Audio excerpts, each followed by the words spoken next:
Timothy Wiltsey was born on August 6, 1985. His family called him Timmy. By 1991, when he was 5 years old, he lived with his mother, Michelle Ludzinski, in the small town of South Amboy, New Jersey. On Memorial Day weekend, which also marked the end of the school year, Timothy and Michelle went to a carnival at an amusement park in the nearby town of Sayreville. On May 25, 1991, Michelle's 14-year-old niece, Jennifer Blair Dilcher, and her mother came to visit. However, their plans changed, and they could not go to the carnival together. Michelle and Timothy arrived at the park around 7 p.m. Michelle bought several tickets for the rides, and then they walked over to a soda machine. While she turned away for a few minutes to pay for the drinks, Timothy disappeared. Jennifer was supposed to be picked up by her mother's friend, who was her babysitter. They arrived 15 minutes late and found Michelle frantically looking for her son. As soon as she saw Jennifer and the nanny, Michelle explained that she had been momentarily distracted. Now her son was missing. The group decided to split up and search for him. Jennifer and her nanny quickly found a police officer in the park and asked for assistance. Meanwhile, Michelle spoke to the officer, describing her son Timothy as wearing a tank top, shorts, and sneakers with Teenage Mutant Ninja Turtles on them. She filed a report about Timothy's disappearance, prompting the officer to start searching the park. The celebration was paused, and the area was cordoned off for a thorough investigation. That evening, the search area widened to include nearby forests and beyond. Finding Timothy quickly was proving difficult. Sadly, there were no surveillance cameras in the area at the time. The following day, multiple search teams were sent out. The local authorities provided a helicopter and a team of divers to check 2 nearby ponds. Hundreds of volunteers joined the search and rescue efforts, covering a large area. Many law enforcement officers worked alongside them in the park and its surroundings over the next few days, but they were unable to locate Timothy. During this difficult time, Michelle's family supported her. According to her father and sister, she appeared to be a devastated mother. Michelle never imagined that such a tragedy could happen to her. Just a few weeks earlier, she had bought a graduation dress for her child's kindergarten ceremony. They were getting ready for the celebration and planning a trip to visit Michelle's sister in Florida for the holidays. Everything seemed normal. Despite facing financial challenges, Michelle did not want to rely solely on government assistance. She continued to work and received some support from her family. George Wiltsey, the boy's father, had no relationship with him. Michelle met George after she dropped out of school. She initially lived with her parents on Long Island before choosing to start a family with him. They dated for about 3 years and then moved to New Jersey. While in New Jersey, Michelle became pregnant and gave birth to Timothy in 1985, with George being 18 and Michelle 17 at the time. They decided to expand their family, but eventually moved to George's home state of Iowa. Unfortunately, they struggled to create a stable life together. 6 months after the move, Michelle returned to New Jersey, first living with her sister and her husband. Later, she moved into a rented apartment with Timothy and cut all ties with George. Michelle didn't reveal why she and George broke up, but she prevented him from seeing their son afterward. George didn't provide child support, and Michelle rejected his assistance. She even sent back all the items he mailed for their son. People who knew them suspected that banned substance use might have played a role in their breakup, and George had physically assaulted Michelle at least once. George, however, argued that Michelle longed for New Jersey and her family, which led her to distance herself from him. In the spring of 1991, Michelle, a 23-year-old single mother, was raising her 5-year-old son on her own. She was the only provider for both of them and was determined to create a stable life, which meant she often had to switch jobs. However, her limited education made it difficult to maintain consistent employment. Over time, she worked as a legal assistant, a secretary, and in various retail positions, sometimes juggling 2 jobs at once. Her father helped by sending her money for housing, which was crucial for their survival. Managing everything while caring for a young child was challenging. Michelle frequently needed assistance from family and friends to look after her son while she worked. When no one could help, she would bring him along, which often made her late for work. This tardiness harmed her reputation and led to her being fired from jobs. In January 1990, her support network took a hit when her sister and brother-in-law, who had been a key source of help, moved to Florida. Feeling overwhelmed and without adequate support, Michelle made the difficult decision to send her son to live with her brother in Minnesota for 2 months. This would allow her to save money for his education. Many people who knew Michelle described her as a dedicated mother who devoted all her free time to her son, ensuring he had everything he needed. They often went hiking together and worked on school preparations at home. However, after her son went missing, some critics emerged. They pointed out that her son, Tim, created tension in her romantic relationships. Many of the men she dated were reluctant to take on the responsibility of raising another person's child, which often led to the end of their relationships with her. In her frustration, Michelle started to see her son as a burden. One of her former partners described her as an immature mother who acted more like Timothy's older sister than a parent, saying she often neglected the child's needs. One day, Timothy entered a neighbor's yard and was bitten by the neighbor's dog, requiring 72 stitches on his face. This happened despite the neighbor warning Michelle to supervise her son to keep him off his property. A friend of Timothy's noted that Timothy was very afraid of Michelle's last boyfriend, Fred Bruno. Even though Fred left a negative impression on many, Michelle did not take her son's fears seriously. The friend even speculated that Fred might be involved in Timothy's disappearance. Initially, Timothy's biological father was considered a primary suspect. He had been estranged from Michelle and was prohibited from contacting his son, which gave him a potential motive for kidnapping Tim. Authorities thoroughly searched the father's home but found no evidence of Tim. He passed a polygraph test and had a strong alibi.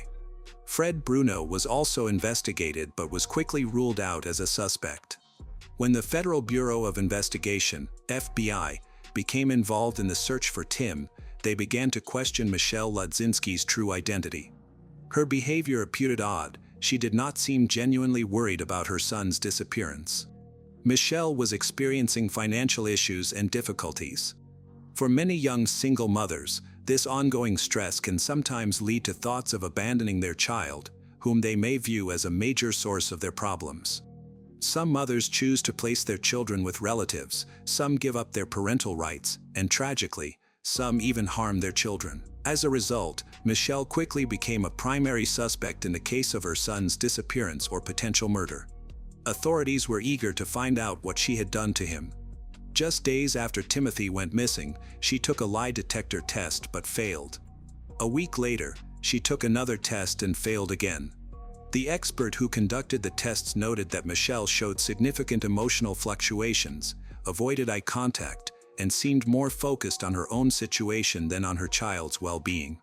Several clear signs of deception were observed, and investigators later found out that Michelle had lied to her close friends, claiming she had passed the lie detector test. The situation attracted a lot of public attention. Family members and neighbors also noticed that Michelle didn't express much emotion or seem to grieve for her missing child. During a press conference where she announced her son's disappearance and asked for help, many people felt she seemed too calm, speaking in a flat tone that resembled reading from a script. This observation increased suspicion. Although her relatives insisted she was deeply affected and just kept her emotions in check because of her personality, the inconsistencies in her behavior raised concerns. Michelle's account of her child's disappearance was inconsistent and raised suspicions. In the month after Timothy went missing, she kept adding more details to her story during each interaction with the police. Her narrative changed drastically. What initially seemed like a case of carelessness transformed into a kidnapping involving different attackers, first 2 men, then a man and a woman. This left law enforcement officials uncertain about the truth. Michelle believed her son was being held captive. She based this belief on a call from an anonymous individual who claimed that Timothy would be returned within a month if she remained calm. This is why she seemed so self-assured. Although this information couldn't be verified, it raised questions about why she would fabricate such a story. Her odd behavior prompted detectives to investigate her more closely. Given the time that had passed since Timothy's disappearance, they suspected he might not be found alive. Investigators checked if Michelle had received any large money transfers related to a potential sale of her son, but found no significant transactions, and her financial situation had not changed. They searched her home and car, initially suspecting that she might have harmed her son, but found no blood evidence. They went further and used luminol to detect any hidden blood stains, but again found nothing. However, Michelle's history of dishonesty led detectives and even her friends to doubt her credibility. One friend agreed to have her card tapped to try to extract a confession, but this attempt failed. Over the next 11 months, no damaging recordings or admissions were made, yet Michelle continued to offer inconsistent accounts of events. 3 extensive interviews were conducted, but aside from providing conflicting information, she did not give any new leads. Michelle struggled to understand why the detectives were so focused on her and remained convinced that her son was alive and would come back. In October 1991, an important discovery was made. A school teacher walking in the industrial area near the Raritan River found a sneaker that had a picture of the Teenage Mutant Ninja Turtles on it. It was known that Timothy loved these characters. A passerby, who had seen news reports about Timothy's disappearance, remembered that just before he went missing, Michelle had bought him similar shoes. Believing there might be a connection, the passerby contacted law enforcement for further investigation. When the sneaker was first shown to Michelle, she denied it was the same shoe she had bought for her son and listed several identifying features. However, she later hesitated and suggested that the shoe could possibly belong to Tim. This change in her story raised suspicion. The police continued their investigation and found that Michelle had previously worked at the industrial complex close to where a sneaker were discovered, coinciding with the time when Timothy went missing. Notably, she had not mentioned this to the detectives. Colleagues reported that her behavior changed after Timothy's disappearance. She frequently took walks by the stream bank, her workplace, during lunch breaks without providing any explanation. After the first sneaker was found, concerning rumors began to spread, which led FBI agents to investigate the area more thoroughly. During a search along the stream bank, investigators found a skull and 10 other bones in and around a truck tire that had been dredged from the bottom of Red Root Creek. These were located near pieces of the boy's clothing, a pillowcase, a Ninja Turtles balloon, and a blue and white blanket that were buried in an embankment 6.1 meters from the creek bed where the bones were discovered. Law enforcement agencies received these remains on April 23, 1992. Strikingly, Michelle showed no emotional response when informed about this discovery. Fibers and hair taken from the blanket were analyzed, but they did not match Michelle's hair, Timothy's, or anyone from her family. The child's body was also examined closely, and dental records confirmed that the skull belonged to Tim. However, due to the missing skeletal bones and the complete decomposition of soft tissue, the medical examiner could not determine the cause of the child's death. By this time, Michelle had begun a new chapter in her life, moving to a neighboring state as if nothing had happened. At that point, there was no evidence linking her to the alleged murder, and the investigation went cold. However, more strange events involving her were yet to unfold. In January 1994, Michelle found herself back in the news. She made national headlines by sharing a terrifying story about how 2 federal agents kidnapped her outside her home. They threatened her with a gun, forced her into a car, and drove her to Detroit, where they eventually let her go. She managed to find her way back home on her own.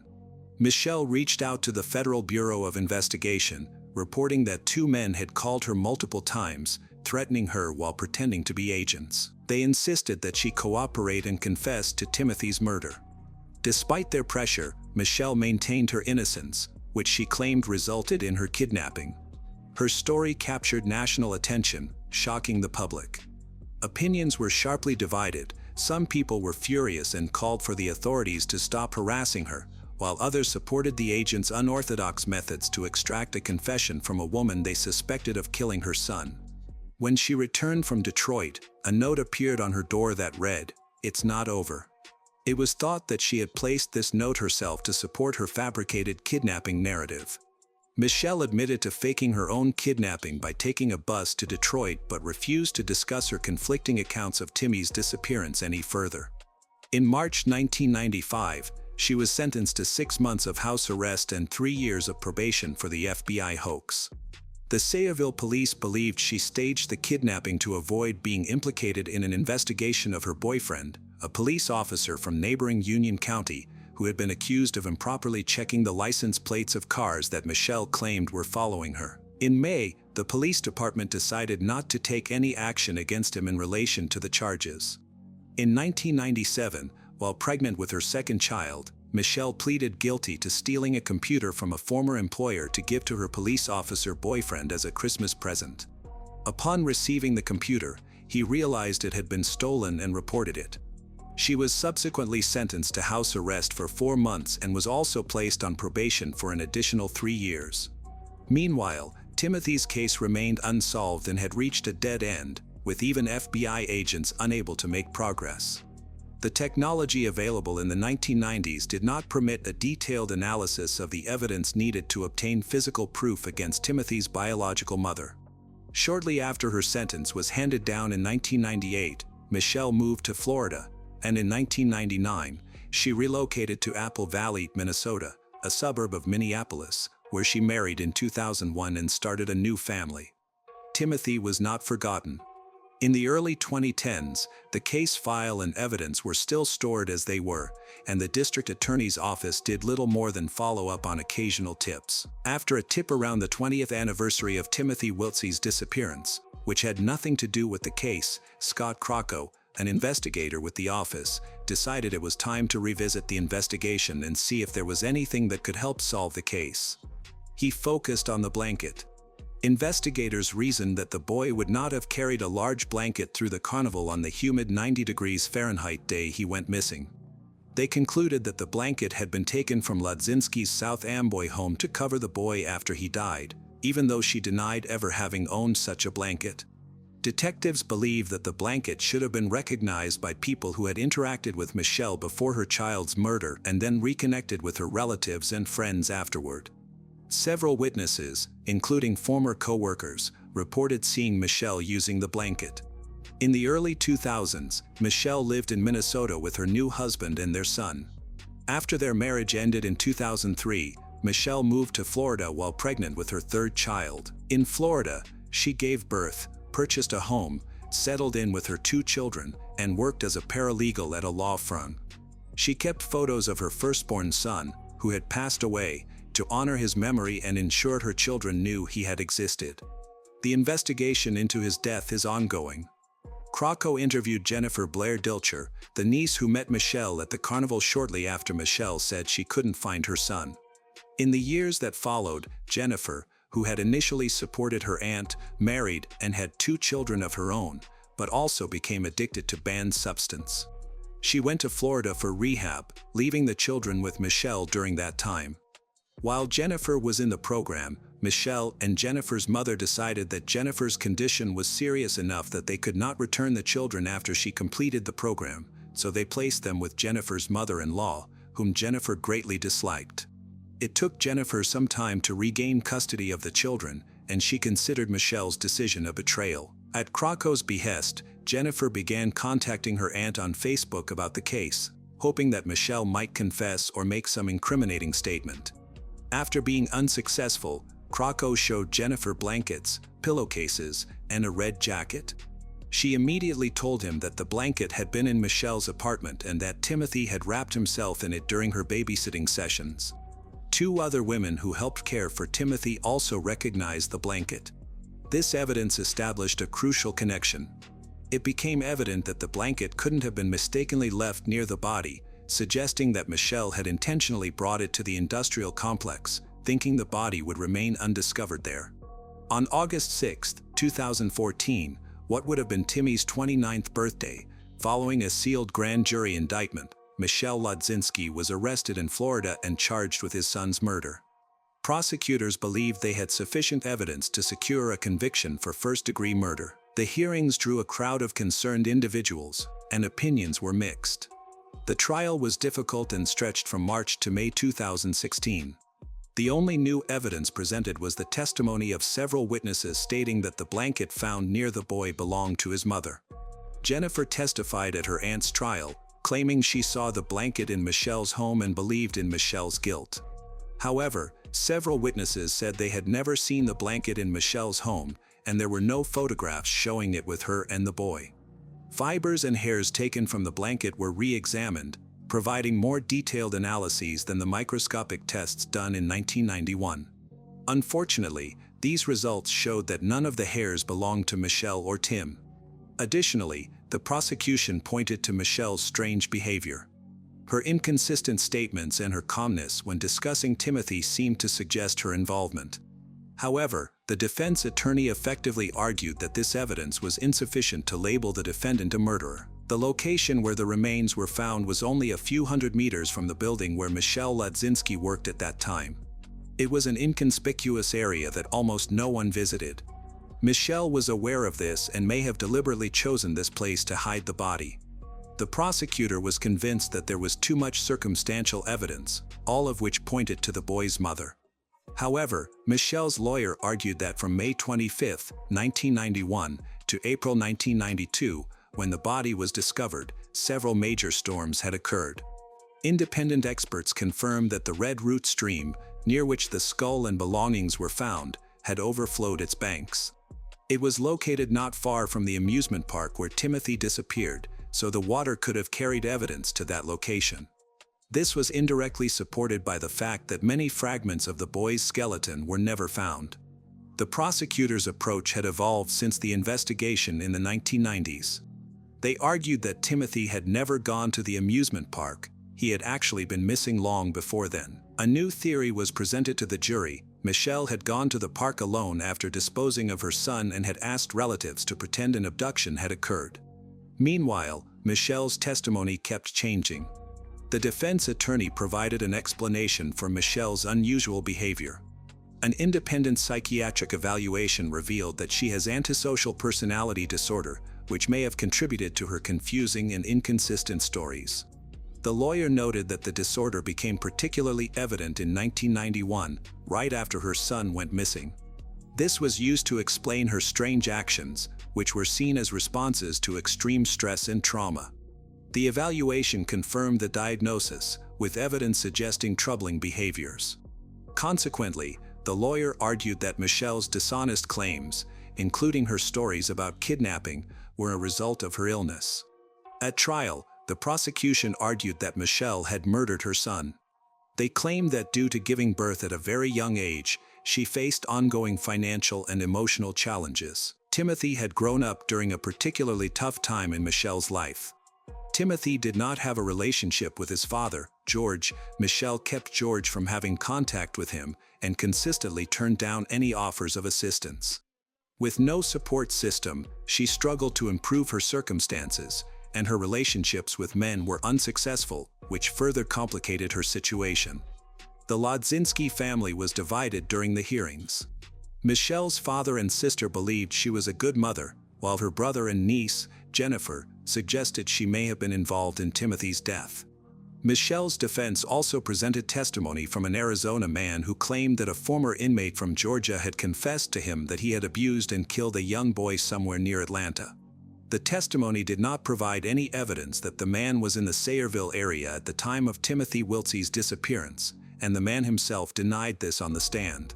Prosecutors further questioned the Arizona man's credibility by pointing out that he had previously accused another man of assaulting and abusing him. Another witness testified for the defense about a possible third party, a resident of an apartment complex near the festival, who saw several men throw something about 4 feet long, wrapped in white cloth, into the trunk of a car before driving away quickly without turning on the headlights. After hearing testimony from 68 witnesses, the jury began deliberating in May. The next day, a week before the 25th anniversary of Timothy's disappearance, the jury returned a guilty verdict for first-degree murder. Sentencing was scheduled for August 2016 but was postponed as Michelle's attorneys appealed the judge's earlier rulings regarding jury misconduct and insufficient evidence.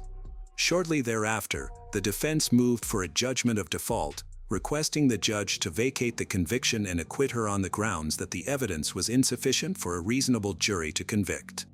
The judge denied this motion, and in January 2017, He sentenced Michelle Ladzinski to 30 years in state prison without the possibility of parole. After the trial, the jury told reporters that their opinions were mixed. Not all of them believed she was guilty. They were particularly influenced by the unusual testimony from Michelle, which implied that she was hiding something. However, they questioned why she would do that if she were innocent. Immediately after, Michelle's defense team approached the case with renewed determination. They aimed to have her acquitted, emphasizing that there was no physical evidence linking her to Timothy's death. Extensive checks and tests were conducted, but there were no traces of the boy's blood or any indication that Michelle had harmed him or concealed his body. After their appeal was denied, the lawyer escalated the case to the Supreme Court, highlighting the uncertainty surrounding Timothy's cause of death. He proposed that Timothy might have simply run away from the park and died from natural causes, insisting that no one had killed him. Additionally, he pointed out that several legal standards required for a murder charge and conviction had not been met. The Chief Justice recused himself from the case, and with the remaining justices unable to reach a consensus, the guilty verdict was upheld. The defense attorney, undeterred, after the 2016 conviction, Michelle's defense team appealed, escalating the case to the New Jersey Supreme Court, where Chief Justice Stuart Rabner recused himself.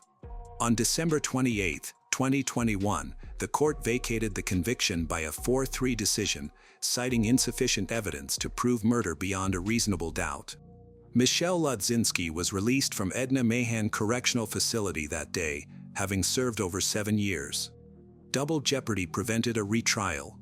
She reunited with her family in Florida, where she had previously relocated. Despite the legal outcome, her brother and others, including George Wiltse, continued to suspect her involvement, though no new evidence has emerged to reopen the case. After her release, Michelle's brother, who had testified against her during the trial, stated that the jury was correct in convicting her of murder. He argued that the lawyer did not rectify a significant wrong, but instead took away justice for little Tim. However, under state law, Michelle cannot be tried again for this case, even if new evidence arises in the future. The boy's biological father, George, still suspects that Michelle was involved in their son's death. He questions whether she committed the act herself or if she knows who did. Many of Michelle's family members also believe she is guilty, citing her strange behavior, inconsistent statements during interrogations, and the FBI's mishandling of the kidnapping. They are puzzled by why Michelle focused her time and energy on these issues instead of seeking the truth about her son's case. Although Timothy Wiltse's murder remains officially unsolved, many believe that his mother evaded responsibility. On January 17, 1999, a man called 911 to report that he had found a woman unresponsive in her home.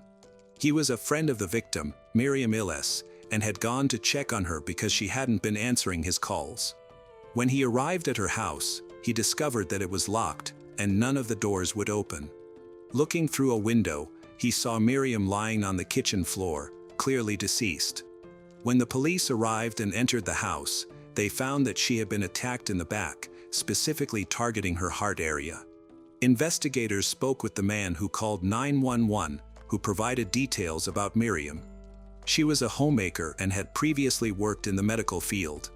Miriam was active in her local community, and her friends were worried about her that day because she hadn't attended Sunday school.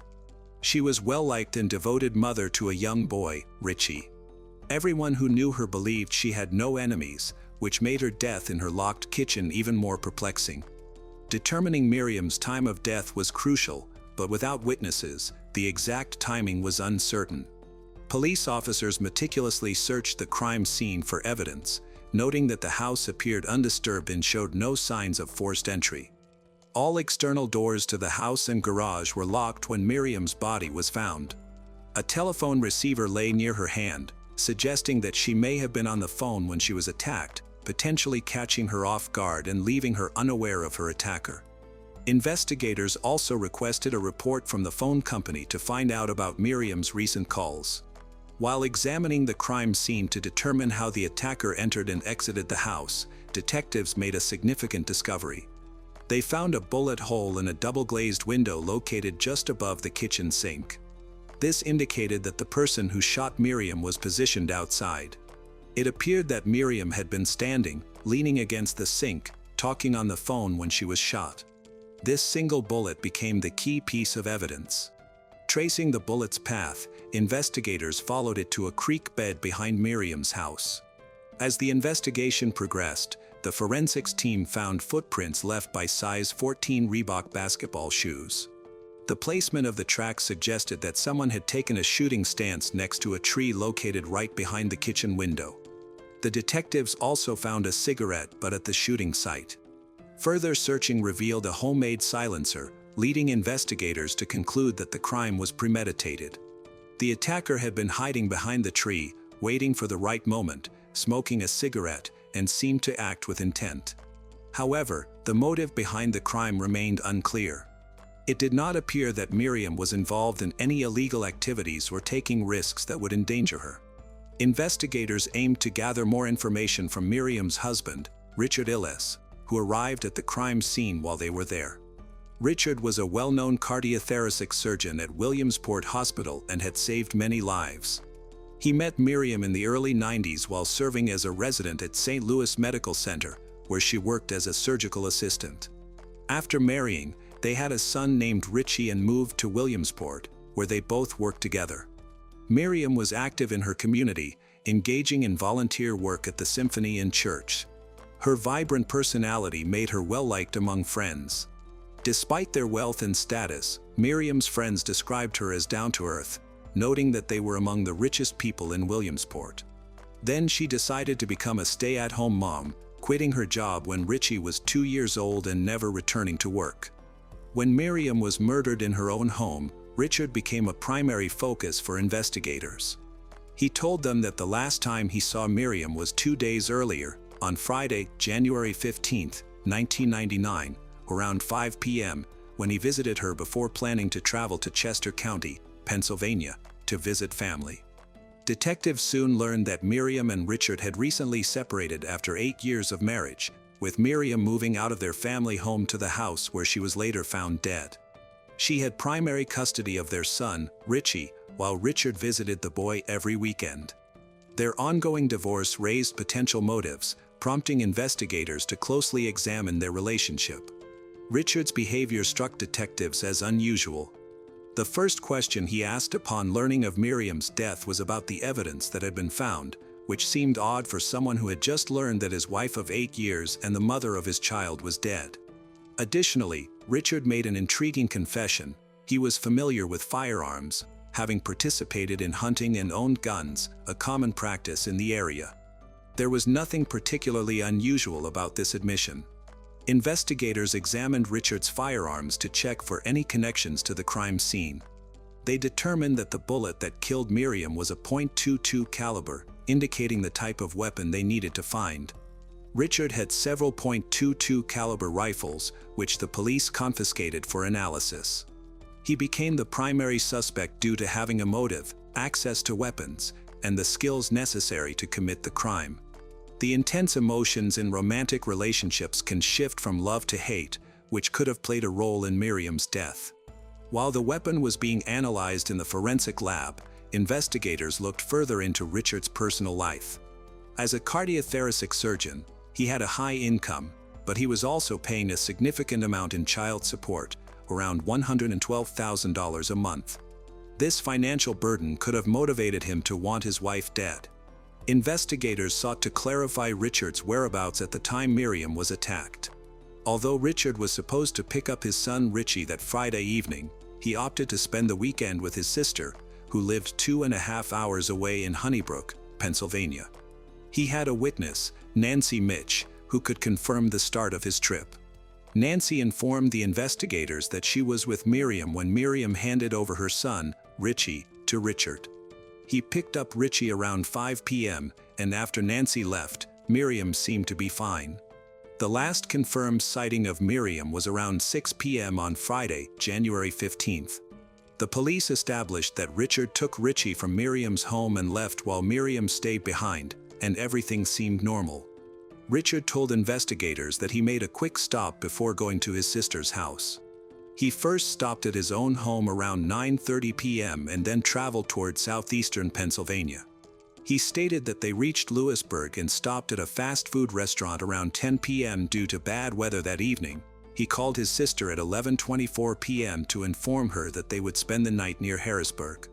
Nancy confirmed part of Richard's alibi, prompting detectives to verify the rest of his statements. They checked Richard's cell phone records, which confirmed his call to his sister. He also had a hotel receipt from the Harrisburg area, where he checked in at 12:57 a.m. This corroborated Richard's account, indicating that he could not have been at the crime scene when Miriam was attacked.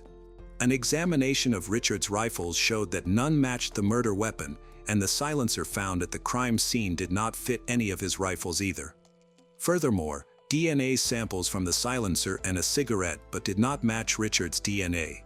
As the investigation progressed, police discovered that Richard had been having an affair with Catherine Sawyer, a colleague at Williamsport Hospital, which contributed to his separation from Miriam. His relationship with Miriam had begun similarly. He worked with her, they formed a bond, and eventually got married.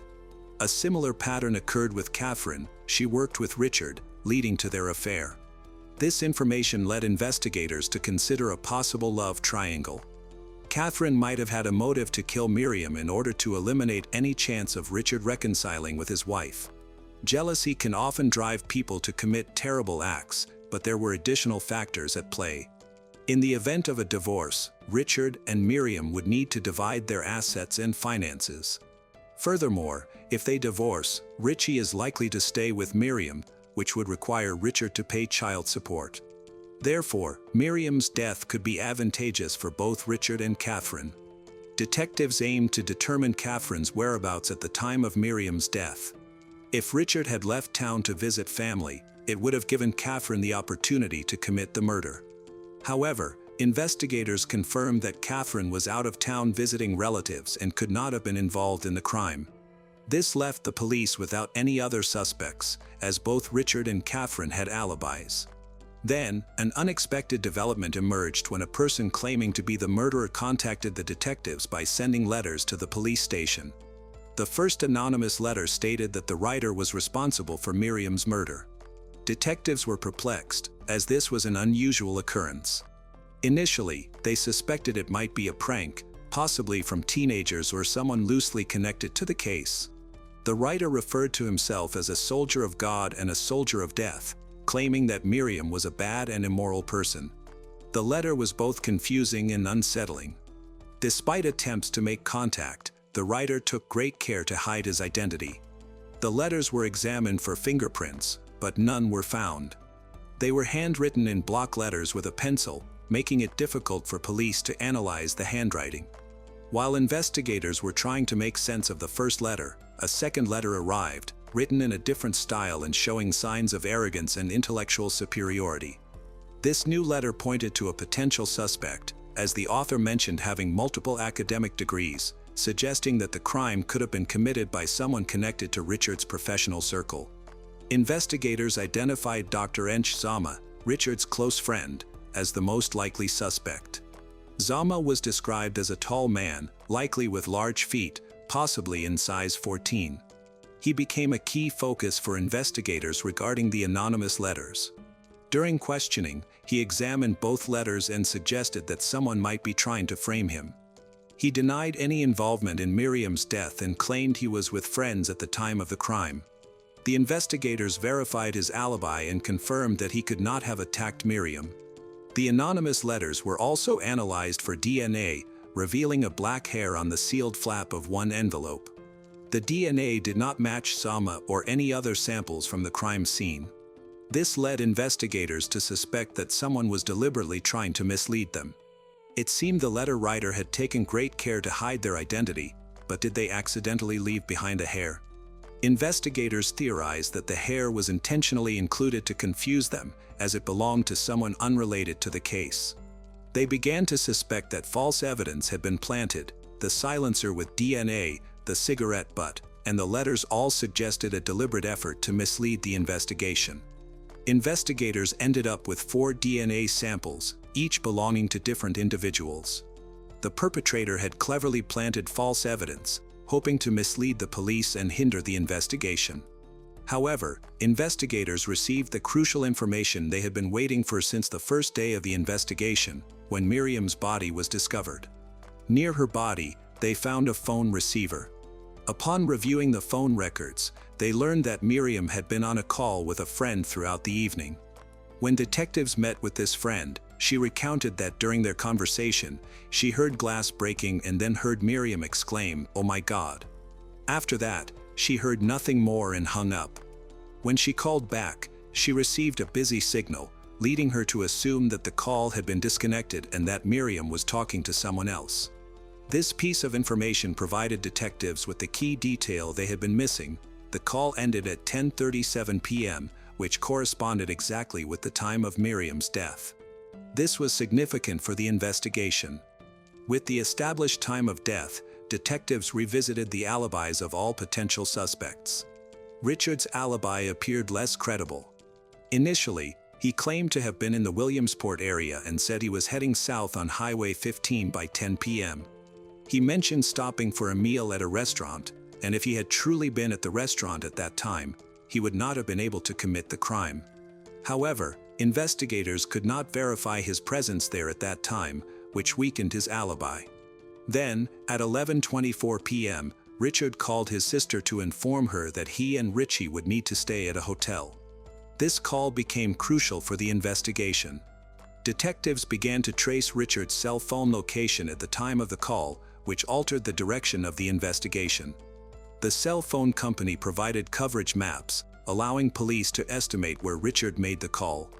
They found that Richard had enough time to commit the crime and reach the hotel, where he checked in at 12:57 a.m.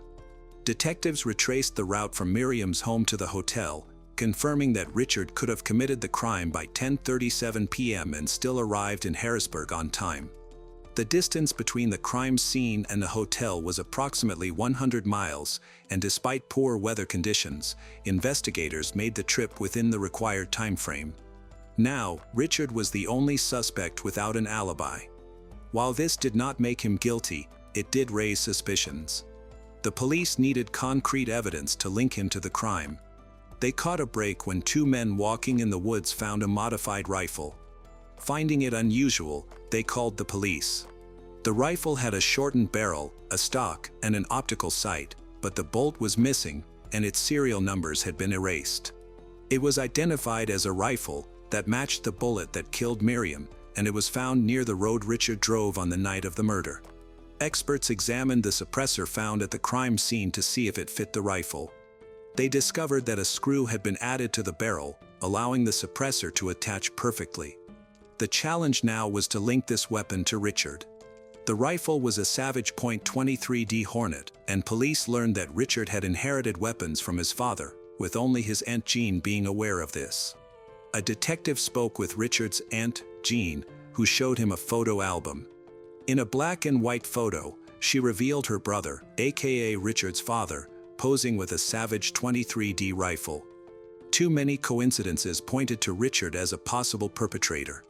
He had inherited the rifle along with other guns, but the Savage rifle was missing from his collection. Investigators needed more evidence for a conviction. They found several DNA samples at the scene that did not match Richard's. When the snow melted, they returned to the area where the rifle was found and conducted a detailed search. They discovered a pair of athletic shoes that matched the size and tread pattern of the footprints at the crime scene, indicating that the prints could have been left by the same shoes. The coincidence of the sneakers and rifle found in the woods being linked to the crime was highly unlikely. Experts needed to establish that the shoes belonged to Richard, but the sneakers were size 14, whereas Richard wore size 10. It was possible that he deliberately wore shoes that were not his size to confuse the police. The shoes were sent for forensic analysis. A hair was found on one of the sneakers, and DNA testing revealed that it did not match Richard's. This was another setback for the investigators, but they remained determined. They theorized that Richard had given his son, Richie, sleeping pills to keep him asleep in the car. A further hair test was conducted, this time looking for a match to Richie's DNA instead of Richard's. They found a match based on mitochondrial DNA. Richard had tried to use false DNA to mislead the police, but in the end, his son's DNA linked him to the murder. Investigators believe that Richie's hair accidentally made its way into the sneaker, possibly transferred from another surface when Richard changed shoes. In December 2002, 3 years after Miriam's death, Richard was unexpectedly arrested. He had been clever in planning the crime. He created an alibi, constructed a silencer, and intentionally wore the wrong shoe size. However, he left DNA evidence on the silencer and a cigarette butt. To mislead the investigation, he even mailed a hair to the police, but all the DNA samples turned out to belong to other individuals. Richard destroyed the serial numbers on the rifle to hide his tracks, but it appeared he rushed his alibi since he didn't properly conceal the rifle and boots. Richard had meticulously prepared for this crime, modifying the rifle and making a suppressor, which required considerable time and effort. He chose a weekend for the crime when his son, Richie, was staying with him to prevent his son from witnessing any violence. The plan began on Friday around 5 p.m. when he picked up Richie from Miriam's home. He returned a few hours later, parking approximately half a mile away from her house, and gave his son a sleeping pill to ensure he would sleep through the events that were about to unfold. Richard then walked to a spot by a tree along the creek bed, waiting for the right moment when Miriam was near the kitchen window. He couldn't shoot from any other angle, so he patiently waited for hours. At 10:37 p.m., while she was on the phone with a friend, he took his shot. He left behind evidence, a cigarette butt, intentionally placed where it could be discovered. He then fled the scene, leaving size 14 shoe prints, returned to his car, and drove south. He found a secluded area to dispose of his evidence, getting rid of the rifle and sneakers before heading back. At 11:24 p.m., he called his sister, hoping the phone records would support his alibi. However, they actually indicated that he had sufficient time to commit the murder. Though Richard did not admit to the crime, the jury reached a different conclusion and convicted him. In 2004, he was sentenced to life in prison without the possibility of parole. Miriam's family issued a statement describing the situation as tragic, expressing that they felt there were no winners, but they were relieved to finally have closure and justice. Richard attempted to appeal the court's decision, but his efforts were unsuccessful. It was here in 1985 that Captain Gary Eastburn lived with his wife Catherine and their 3 daughters, about 10 minutes from the base where he served. Shortly before the events in question, Captain Gary received a promotion, which required him to undergo training at officer school. Consequently, he had to leave his family for a while, attending officer school in Montgomery, Alabama, for about 10 weeks. This was an important step, as the family was planning to move to England, where Gary could serve in the Royal Air Force. Gary had a strong marriage that lasted for 10 years, and they kept in touch while separated. However, on Saturday, May 11, 1985, Gary tried to call his wife several times, but to no avail. He took advantage of several breaks to call but never received an answer. Finally, he reached out to one of his friends who remained on Fort Bragg and asked him to check on his wife. The man did so, but when he knocked on the door, no one answered. He couldn't wait forever, so he simply left Catherine a note, asking her to call her husband back as soon as she could. While shining a flashlight and walking around the house, the friend accidentally woke up a neighbor named Bob Seafelt. When Gary called Bob, he mentioned that he had no idea what was going on with Catherine, but everything seemed strange. After a fitful night's sleep, Bob woke up the next day, with troubling thoughts swirling in his mind. He noticed that a stack of newspapers had piled up near the neighbor's door and realized he had last seen Catherine leave for the store on Thursday. Bob went to the neighbor's door and knocked, but no one answered. Listening closely, it seemed to Bob that he could hear a child crying inside. Knowing the family well, he assumed it was the youngest daughter, who was about 2 years old at the time. Concerned about the situation, Bob called the police at 12:53 p.m. and asked them to check on the family. When the patrolman arrived at the scene, they began the standard procedure and shone his flashlight through the windows. They saw the baby in a crib, appearing pale and emaciated. Despite the protocol the officer needed to follow, they instinctively felt that something alarming had occurred. A patrolman immediately cut through the window screen and entered the house. Upon entering, he saw the baby girl, who was alive but in dire condition. Later, authorities reported that a few more hours in that house could have been fatal for her. After handing the baby over to his partner, the patrolman returned inside the house, checking the rooms with his weapon drawn. In the main bedroom, he discovered the lifeless body of 3-year-old Erin Eastburn. A pillow covered the child's face, and it was apparent that her throat had been cut, with her head nearly severed from her body. She lay on the floor next to her parents' bed, where Catherine also lay. A pillow covered Catherine's face as well. When the officer removed it, he saw that her throat was cut, she was naked and had suffered multiple stab wounds, indicating she had been abused. The scene was horrifying, with blood everywhere. The patrolman ran outside, trying to catch his breath. When he was reminded that the family had 3 children, they still needed to find one more child who might be alive and in danger. He returned to the house, found Kara, but there were no signs of life. The 5-year-old had died in the same manner as her mother and sister. When the investigation began, detectives quickly noticed that a similar crime had occurred 15 years earlier involving a military family, the MacDonald family, who were killed in a similar fashion. This crime was committed by a military man, a husband and father named Jeffrey. Numerous coincidences were found in the handwriting of the criminals and the circumstances of these 2 murders, suggesting that they could have been committed by the same person. However, at the time of the massacre of the Eastburn family, Jeffrey MacDonald was already behind bars and could not have been involved in this crime. Rumors spread quickly, leading many to believe that Jeffrey MacDonald could have had an accomplice or an imitator. Forensic experts found blood all over the house, as well as clear traces of cleaning in some places, indicated by X stains of blood.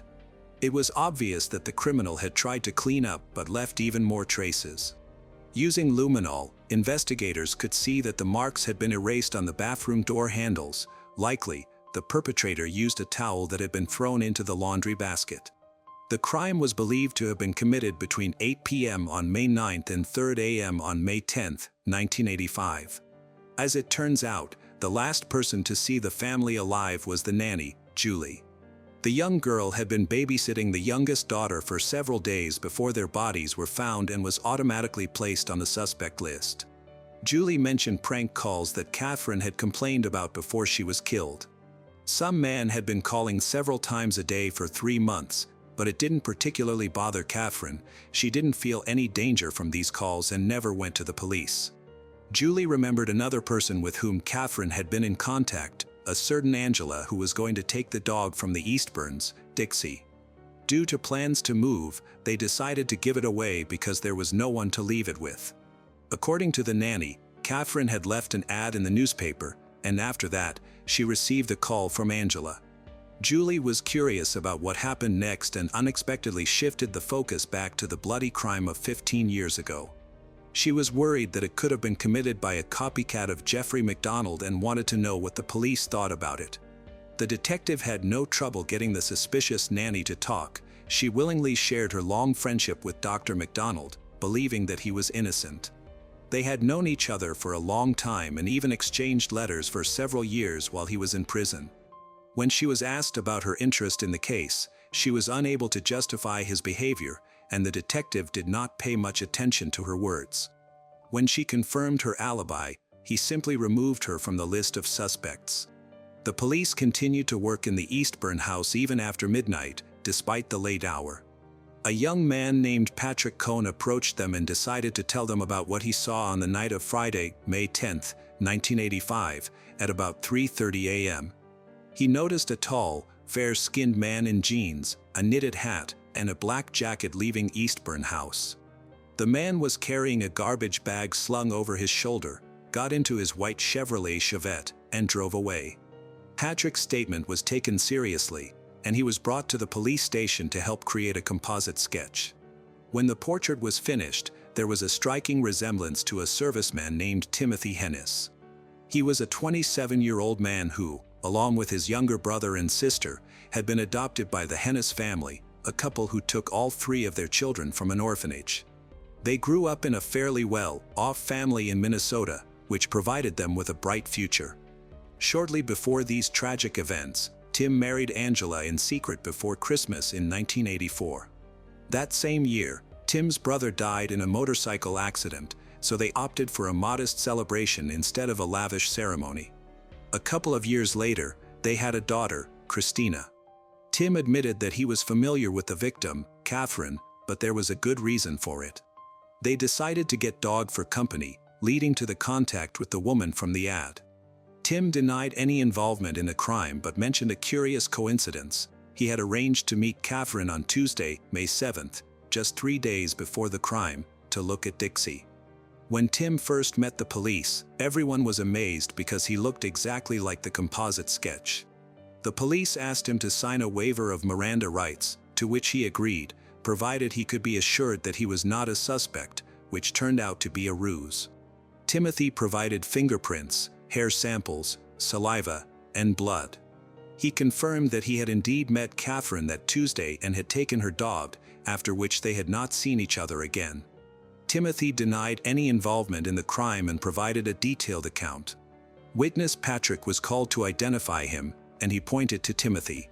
Despite Timothy's insistence that he had not been in the area early in the morning of May 10th, suspicions against him grew stronger due to his lack of an alibi. The police did not yet have an arrest warrant, so Timothy was released. However, after 7 hours, he was detained, officially charged with triple first-degree murder and abuse. Naturally, Timothy was not the only suspect. As is often the case, the police first considered the widower Gary Eastburn. When Gary was informed of the events, he remained surprisingly calm and simply asked if at least one family member had survived. When he learned that only the youngest daughter had survived, he broke down in tears. Gary had grown up as an ordinary young man. At the age of 12, his parents divorced, and his relationship with his stepfather did not work out. Despite this, he had a relatively calm childhood.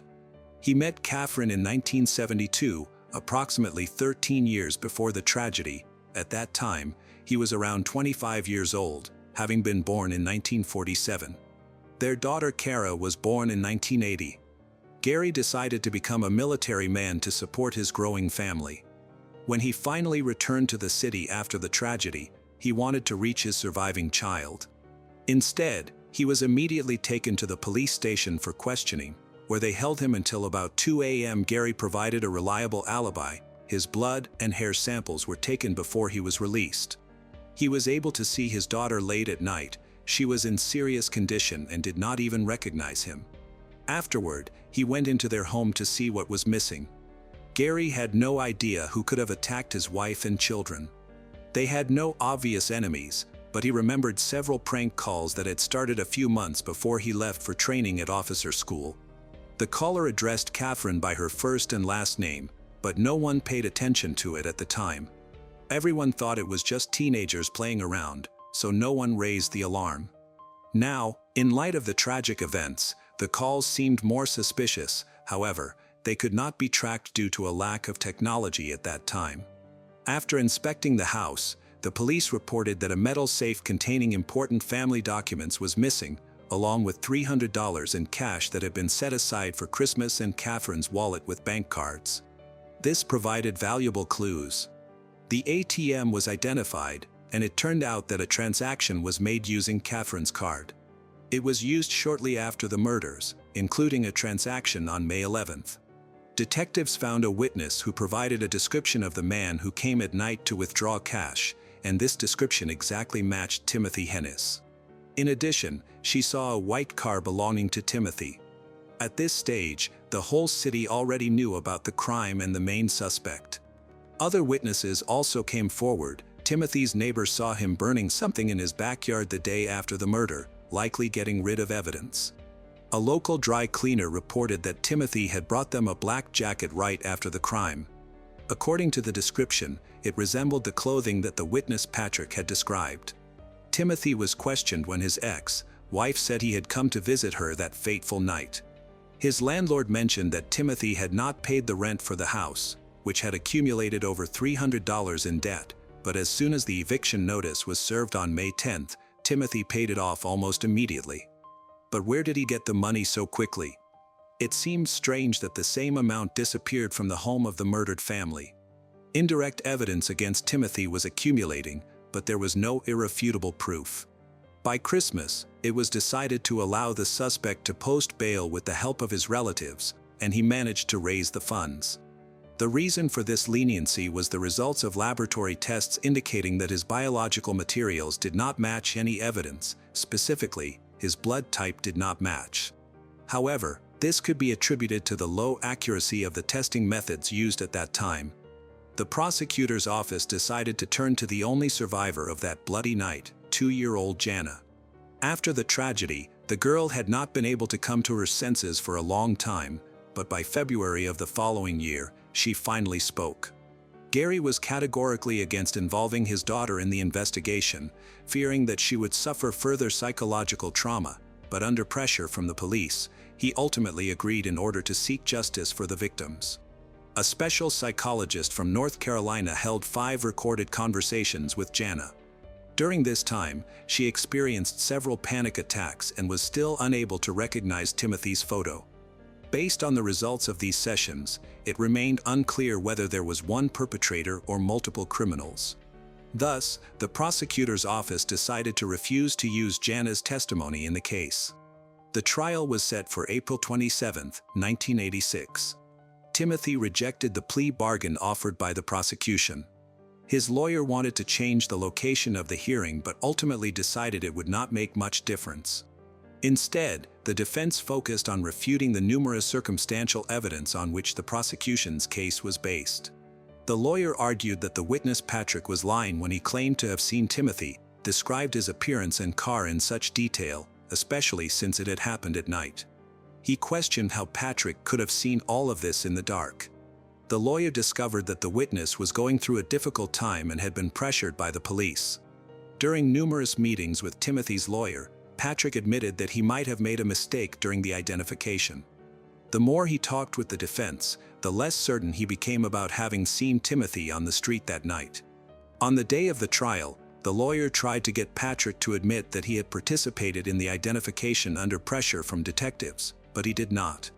The defense discovered something even more significant. During the investigation, the police had gained access to the Fort Bragg duty log, which showed that Tim was on duty at the time of the crime, but this page mysteriously disappeared during the investigation. The lawyer believed that the detectives had intentionally torn out this page. Now, the defense attorney pressed this fact, interpreting the police's behavior as an attempt to convict an innocent person by destroying evidence of his innocence. Timothy's family was away at the time of the crime. The prosecution proposed a theory that Timothy had taken advantage of his wife's absence to start a romantic relationship with Catherine and visited her home on that fateful evening. However, Catherine rejected his advances, which angered him, leading him to kill her and her 2 children. The discussion then turned to the bank card. It was determined that the payment method had been used at 2:52 a.m. on May 11th when the defendant was on duty. Although this could not be confirmed, there was reasonable doubt that Timothy could have used it. Even though there was still no confirmed alibi for the night of the crime, the lawyers systematically managed to destroy the majority of the prosecution's arguments and raised doubts among the jury in order to convince them of Timothy's innocence. The prosecution presented frightening photographs from the crime scene and autopsies of the victims, about 100 photographs, which were included in a slideshow that lasted more than an hour. The tension in the courtroom was palpable. Despite the defense attorney's desperate attempts to convince the jury of the defendant's innocence, on July 4, 1986, Timothy Hennis was found guilty on all counts. The defense attorney believed that the main reason for this verdict was their failure to insist on a change of venue.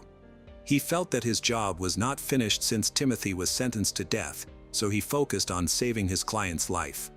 Interestingly, just a few days after starting his sentence, Timothy received a postcard in prison signed by Mr. X.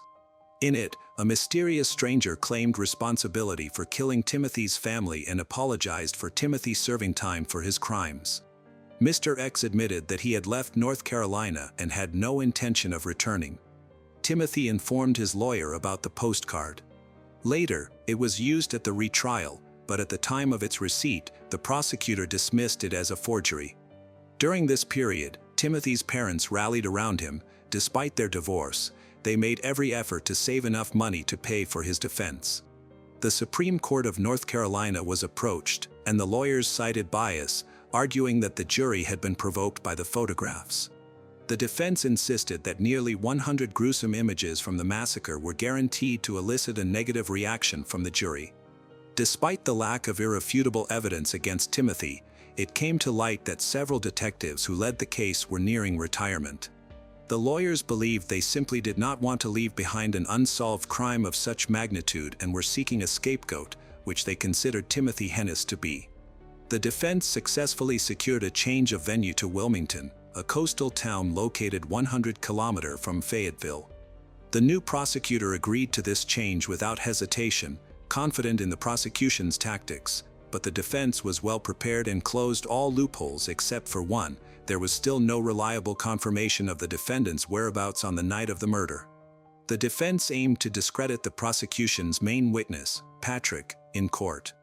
During the interval between the first and second trials, Patrick had committed several minor offenses, including driving without a license. When stopped by the authorities, he advised them to contact the district attorney since he was a witness in the Timothy case.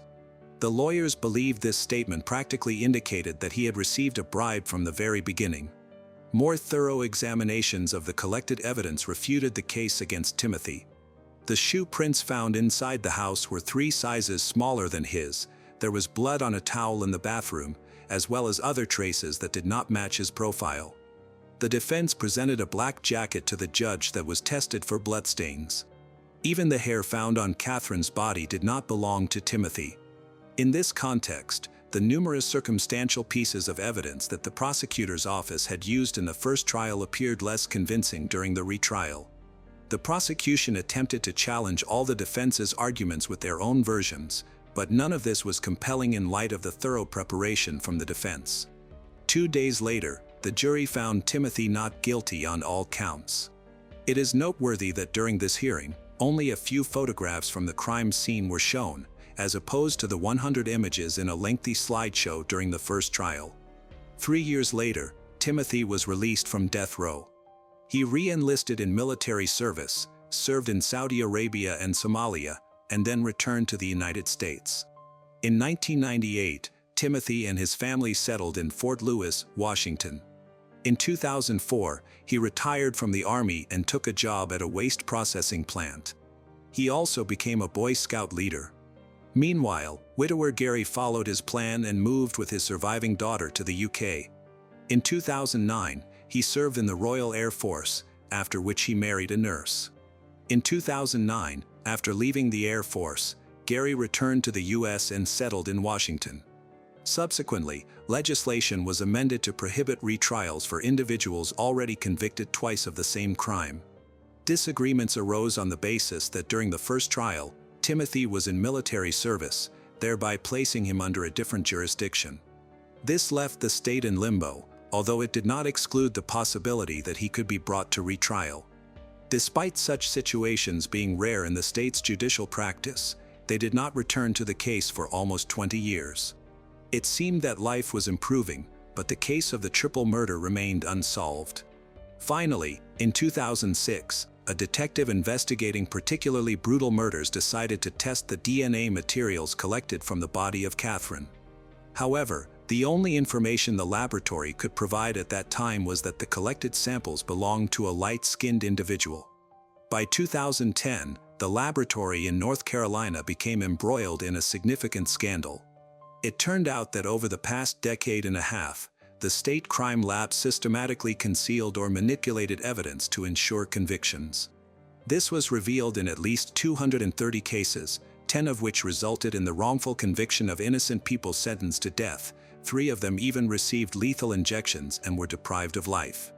The DNA in the Eastburn case was retested, and the examination showed that the materials from the crime scene in the archive matched those of Timothy Hennis. In light of such convincing evidence, his trial was reopened for the 3rd time. Timothy hired the best military lawyer named Frank Spinner to lead his defense team. The lawyer attempted to tarnish the reputation of the victim, Catherine, by alleging that she was promiscuous with Timothy, hinting that that was why his DNA might have turned up in her home. Timothy argued that she was unfaithful to him and that the real killer was an individual named Mr. X, who had written a postcard to him while he was in prison. This attempt had the opposite effect. The prosecutor's office pointed out the obvious lie, as Timothy had previously denied any intimate contact with Catherine. He later claimed that he initially did not disclose the affair due to fear of exposure. Despite a fierce struggle for Timothy's freedom, the chosen tactics now appeared unconvincing. On April 15, 2010, a jury recommended that Hennis be sentenced to death. In addition, he was demoted to Private E1, stripped of all pay and allowances, dishonorably discharged from the United States Army. Hennis was incarcerated at the United States Disciplinary Barracks at Fort Leavenworth in Kansas, where he remains to this day. All his subsequent appeals were rejected. Under U.S. legislation, without the president's approval, they cannot execute him. Therefore, the likelihood that he will be deprived of life is low. The U.S. military has not executed anyone from its ranks since 1961. Interestingly, in 1985, when the murders of the Eastburn family occurred, a 20-year-old woman from Rochester, Minnesota, where Tim had lived for a long time, contacted the police to share her story. Upon hearing about the triple murder in North Carolina, she revealed that at the age of 11, she had been abused by Timothy Hennis. Unfortunately, due to a data error, she was not permitted to testify. Had she been allowed to do so, the outcome of the second trial, when he was acquitted, could have been entirely different, and he would most likely have been found guilty again. Even now, this trial raises more questions than answers. The story of the nanny, who cared for the Eastburn children, also raises many questions. Julie was addicted, and there were witnesses who heard her confess to the crime. Additionally, her unhealthy obsession with Jeffrey MacDonald, with whom she even corresponded, raises further doubts.